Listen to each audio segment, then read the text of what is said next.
జై శ్రీరామ్, జై శ్రీ ఆంజనేయం, జై హనుమాన్. సనాతన ధర్మం యొక్క సభ్యులందరికీ కూడా స్వాగతము.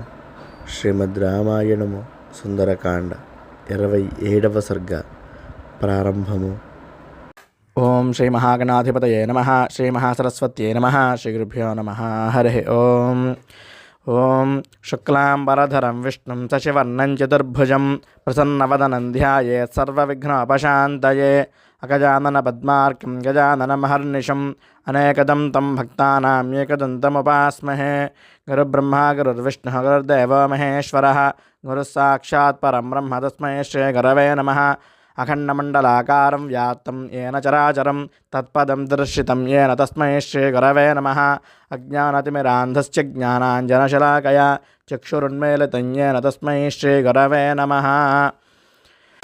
యా కుందేందుతుషారహారధవళా యా శుభ్రవస్త్రావృతా యా వీణావరదండమండితకరా యా శ్వేతపద్మాసనా యా బ్రహ్మాచ్యుతశంకర ప్రభృతిభిర్దేవైः సదా పూజితా సా మాం పాతు సరస్వతి భగవతి నిశ్శేషజాడ్యాపహ. కూజంతం రామ రామేతి మధురం మధురాక్షరం ఆరుహ్య కవితాశాఖాం వందే వాల్మీకికోకిలం. గోష్పదేకదవారాశిం మశకీకృతరాక్షసం రామాయణ మహామాలారత్నం వందే అనిలాత్మజం.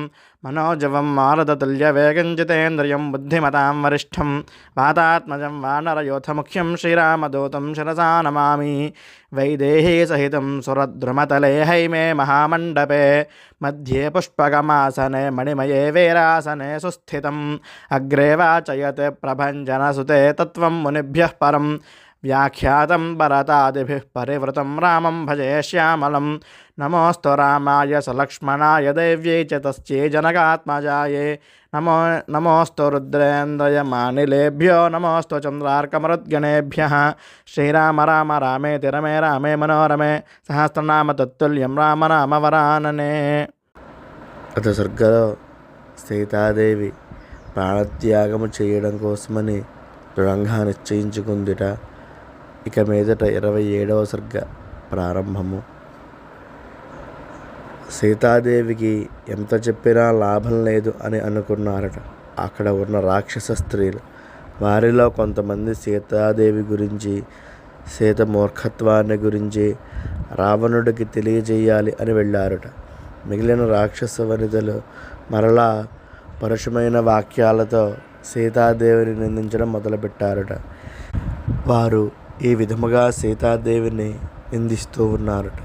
సీత, ఇంకా నీకు ఏమి చెప్పి ప్రయోజనము లేదు, నిన్ను తినడం తప్ప మాకు మరొక మార్గము లేదు అని సీత మీద పడి చంపుదామని అనుకుంటూ ఉండగానే వారిలో ఒక వృద్ధ రాక్షసి, ఆవిడ పేరు త్రిజట, అప్పటిదాకా నిద్రపోతూ ఉందిట. మిగతా రాక్షస వనితల ఆర్భాటము చూసి నిద్రలేచిందిట. తన తోటి రాక్షస స్త్రీలను చూసి ఈ విధముగా అందిట. ఏమి చేస్తున్నారు మూర్ఖుల్లారా? మీరు ఎవరిని చంపి తింటున్నారో తెలుసా? దశరథుని యొక్క కోడలిని మరియు రాముని యొక్క భార్యను. మీరు సీతను తినడం లేదు, మిమ్మల్ని మీరే చంపుకొని తింటున్నారు. అసలు సంగతి చెబుతాను వినండి. నేను ఇప్పటిదాకా నిద్రపోతున్నానా? ఆ నిద్రలో నాకు ఒక ఒళ్ళు గగులు పుడిచే కల ఒకటి వచ్చింది. అది ఈ తెల్లవారుజామునే వచ్చింది. తెల్లవారుజామున వచ్చే కళలు నిజం అవుతాయంటారు కదా. ఆ కళలో రాక్షసులు అంతా నాశనం అయినట్టు, రాముడు సీతను తీసుకువెళ్ళినట్టు కల వచ్చింది తెలుసా అని కాసేపు ఆగింది. ఆ మాటలకు ఆ రాక్షస వనితల శరీరంలో వణుకు పుట్టింది. త్రిజట, నిజంగానే నీకు అలాంటి కల వచ్చిందా? అబ్బా, వివరంగా చెప్పవే, ఇక్కడ మేము భయంతో వణికి చేస్తున్నాము అని మిగతా రాక్షసులందరూ కూడా త్రిజటను తొందర పెట్టసాగారట.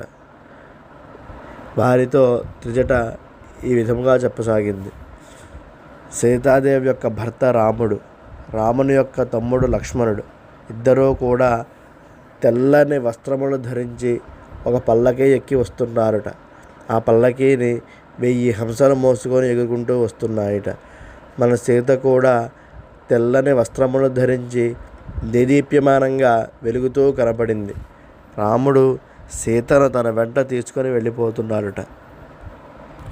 ఇంతలో నాకు 4 దంతములు కలిగిన ఒక పెద్ద ఏనుగు కనబడినది.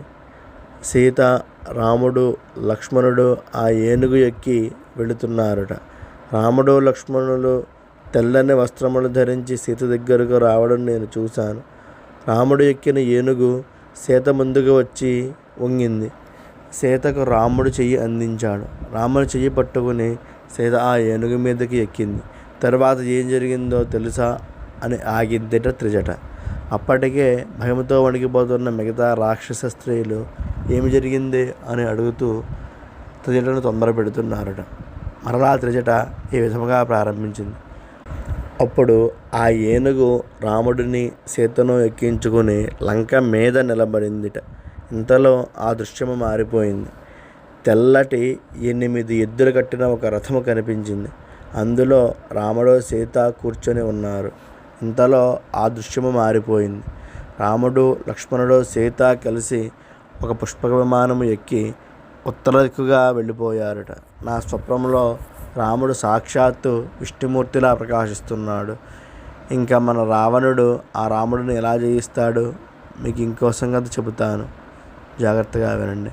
మన రావణుడు ఎర్రని వస్త్రములు ధరించి ఎర్రని పూలమాలలు వేసుకుని ఒంటి నిండా నూనె పోసుకుని నూనె తాగుతూ కింద పడి దొర్లుతూ ఉండడం నేను నా స్వప్నంలో చూశాను. అంతలోనే రావణుడు నున్నగా గుండు కొట్టించుకొని కనబడ్డాడు. అప్పుడు రావణుడు నల్లని వస్త్రములు ధరించి ఉన్నాడు. రావణుడు పుష్పక విమానం నుండి అమాంతము కింద పడ్డాడు.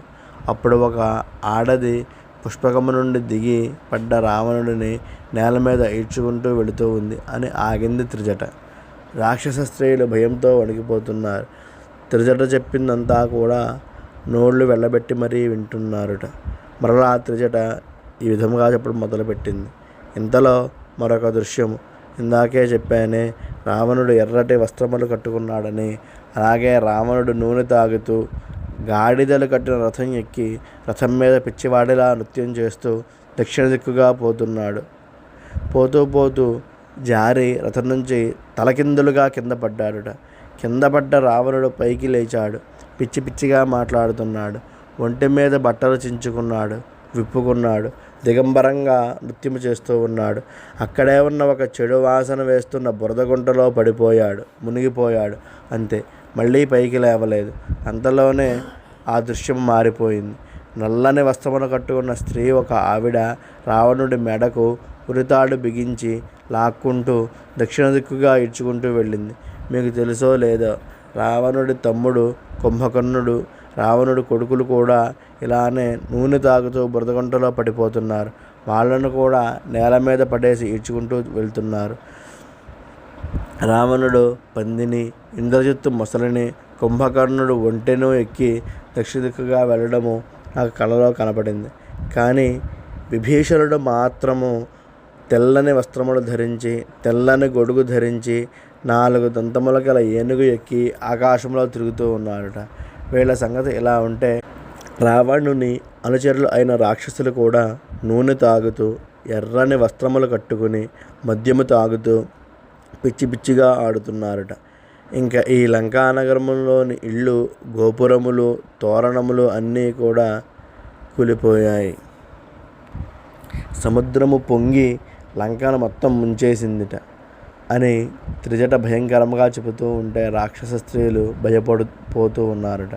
ఎప్పటిదాకా రావణుడికి ప్రియం చేకూర్చడానికి సీతను భయపెట్టారు. కానీ ఆ రావణుడే దిక్కు లేకుండా లంక మొత్తం మునిగిపోతుంటే వాళ్ళు బెంబేలు ఎత్తిపోతూ ఉన్నారట.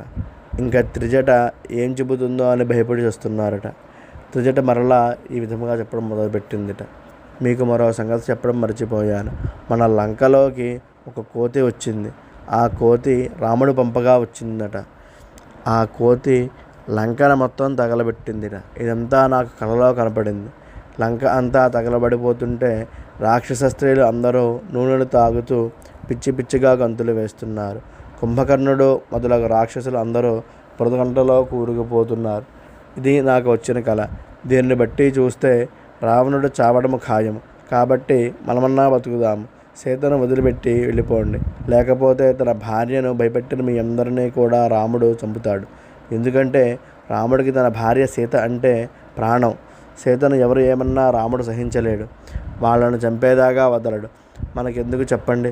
సీతకు మంచిగా చెప్పి చూద్దాము. రావణుడి మాటలు విని సీతను భయపెట్టి మన ప్రాణాల మీద తెచ్చుకోవడం ఎందుకు? పైగా నాకు ఈ కళ తెల్లవారుజామున వచ్చింది. తెల్లవారుజామున వచ్చిన కళ జరుగుతుంది, నిజం అవుతుంది అని అంటారు. ఇదంతా ఎందుకు చెప్పండి? సీత కోసం రాముడు వస్తాడు. ఆమెను రావణుడి వద్ద నుంచి తీసుకుని వెళతాడు. మధ్యలో మనం చేస్తాము. ఇప్పటిదాకా సీతను భయపెట్టినా ఏమీ ప్రయోజనం లేదు కదా. అందుకని ఇంకా సీతను భయపెట్టడం మానేద్దాము. మంచి మాటలు చెబుదాము, ప్రార్థిద్దాము. మనం సీతను మంచి చేసుకున్నాము అనుకో, సీత రామునికి చెప్పి మనల్ని ఏమీ చేయకుండా రక్షిస్తుంది. ఎందుకంటే నాకు వచ్చిన కళ్ళను బట్టి చూస్తే రాముడు రావడం ఖాయం, రావణుడు చంపడం తథ్యం అని అనిపిస్తూ ఉంది. అటువైపు చూడండి సీతాదేవిని. సీతకు ఎడమ కన్ను ఎడమ భుజము అదురుతూ ఉంది. ఇవి శుభసూచకములు. కాబట్టి రాముడు అతి తొందరలోనే లంకకు వస్తాడు. సీతను ఈ చెర నుండి విడిపిస్తాడు అని త్రిజట తనకు వచ్చిన స్వప్నముల గురించి రాక్షస స్త్రీలందరికీ కూడా వివరించి చెప్పింది. ఆ స్వప్నములో అన్ని దుశ్శకునములు కనబడ్డాయి అని అర్థమవుతూ ఉన్నది. ఇప్పుడు చెప్పినవన్నీ కూడా దుశ్శకునములు. ఏదైనా చెడు జరగబోతుంటే వచ్చే శకునములు అన్నమాట. వాటన్నిటినీ కూడా దుశ్శకునములు అని అంటారు. జై శ్రీరామ్. ఇలా శ్రీమద్ రామాయణం సుందరకాండ 27వ సర్గ సంపూర్ణము. హరి ఓం తత్సత్. శ్రీరామచంద్ర పరబ్రహ్మణే నమో నమః.